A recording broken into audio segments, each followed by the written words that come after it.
Brooke, when you stand before the mirror and you see the physical person, but you know the internal person, the inside person, I want you to describe who you see, not only physically, but what you feel internally, the inside Brooke also.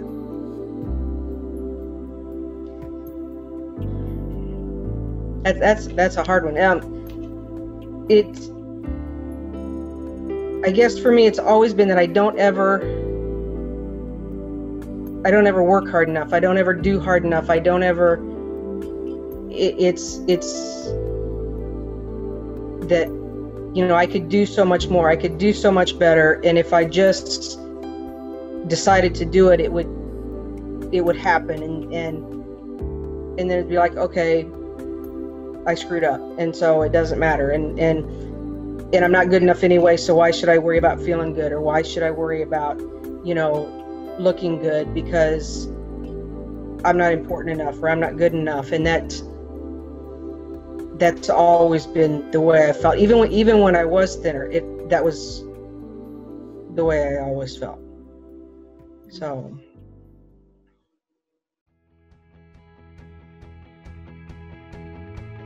Tonight, I have the wonderful opportunity to do a graduation video with Brooke, who lives out in Indiana. Hey, Brooke.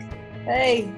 I'm so excited to have Brooke on tonight because, as I said, this is a graduation video, which means Brooke not only has reached her goal, but she has also been maintaining for quite some time. So, Brooke, I got to ask you the question. At the beginning of this program, did you believe that it would be what it has been for you? Where were the things that were different for you through this journey?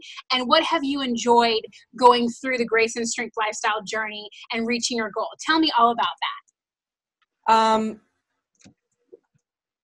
I think the biggest thing has been Monday nights.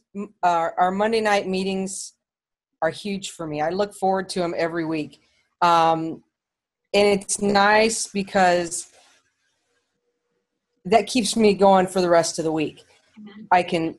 I know, how everybody else is struggling. We're in the Word, and that really, there's been a lot of things that we've done that in the Word that have really made this journey a lot easier for me. Because I realize that it's not about me, and it's not about my willpower, and it's not about what I can do to lose weight. It's more about how I can be obedient to God. And that takes my focus off of food. It's put my focus onto God and not on my weight or what I'm eating. And that for me has been huge, huge. That's awesome. Now tell me, if you're a lot like me, you've probably done a lot of different diets before. What is the difference between this program for you and what you've done in the past? And tell me, was this easy for you? Was it difficult? Where was it easy? Where was it difficult? I am the world's pickiest eater. The world's pickiest eater. And this has been the easiest diet I've ever been on. I have never been tempted to cheat at all. And I think because it is so strict, I mean, you have that list, and I can only have what's on the list. In other diets, it's like, well, you can have this, and if you do this, you can substitute this. And that's always where I got in trouble. It was like, there is no substitute. You eat this, period. And I never, I started this at the beginning of January thinking that was the biggest mistake I'd ever done, because you have Thanksgiving, and then you have Christmas, and then you have New Year's, and then, and then you have Valentine's Day, and you have all those things right in there. And it's like, why on earth did I start this in November? But I made it through Thanksgiving without having anything that I shouldn't have had, Christmas, everything. And it was all because if it's not on my list, I can't eat it. Mm-hmm. And I had a really good support here too. I mean, my husband was very supportive. My the rest of my extended family was very supportive, and that made it really easy because wherever I went, it was like, okay, what can you eat? And, and they always laughed at me because I always said, well, if I can't eat it, then I'll just eat later, or I'll bring something else. Don't, do something around me because I'll make it work, whatever it is. And it was the easiest thing. I didn't eat anything I wasn't supposed to because it wasn't on the list. Right, right. It sounds like you became a pretty good rule follower, yeah? Oh, you know what? If I have rules and boundaries, I can stick there. Don't give me any leeway one way or another, because then I'll leeway, keep going and going and going. I think the biggest thing for me was there was no sugar. And sugar kills me. I mean, I am a sugaraholic, and I haven't had any since I started this, and I'm going to go as long as I can without having any because I think I don't want to get back to it. Mm-hmm. Right. Well, and what's pretty amazing is that you have all those natural God-given sugars, and I think that's what you mean, like the difference between God-given sugars and man-made sugars, very different, the way our body responds to them. And so that's awesome. Now tell me, Brooke, you've been in this place now, what we call maintaining, for some time. Tell me, how is it now that you can have so many more options and have so many more calories and live now in life, real life, being able to go to different places and have many more options? How has it been for you realizing that you're able to maintain your weight with all of these more options? Well, I was scared to death to start eating more food. Scared to death. And because I was afraid once I started, I wouldn't stop. I would want to eat, and I would want to eat, and I would want to eat. And there are days where I have a hard time eating all of the food that we're supposed to. The other day, my husband and I went shopping, and we were in the car, and I pulled out an apple. And he's like, "What are you doing?" And I was like, "Well, I'm hungry. I need to eat an apple." And he's like, "I've never seen you do that before." And that's my go-to thing. I go to fruit. I go to, vegetables, like, hard-boiled eggs, something like that. It's completely changed my focus. Instead of going and getting ice cream or a candy bar or, caramel or whatever, I just get fruit. And I've actually even got him hooked on, in the evenings, I take fruit and put it in my Ninja and put some ice and a little bit of stevia, and we mix it up, and we have fruit smoothies in the evenings. And he's like, "Are you making me one?" "Yeah, I'll make you one." So that's our dessert now, and that's what we have. So it's way different than me running down the street to get, a great big thing of ice cream and bringing it home, so. Right. Okay, so tell me now, how has your desire to be active changed through the journey? Tell me about your exercise lifestyle. What does that look like?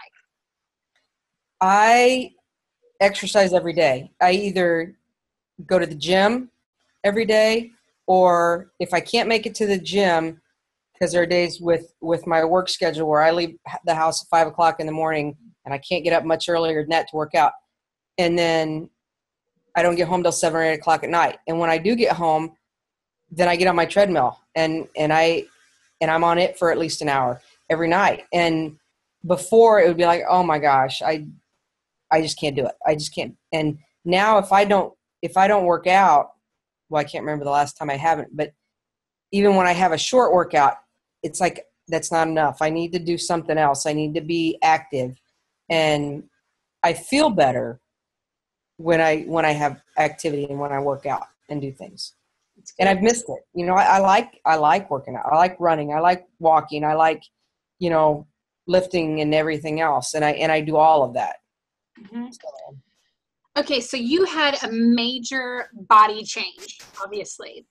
And you have, I know just from knowing you, you have changed on the inside. The spirit has definitely become strong. Tell me where you feel those strengths most most dramatic changes in the strengths, in the spirit, and in the body?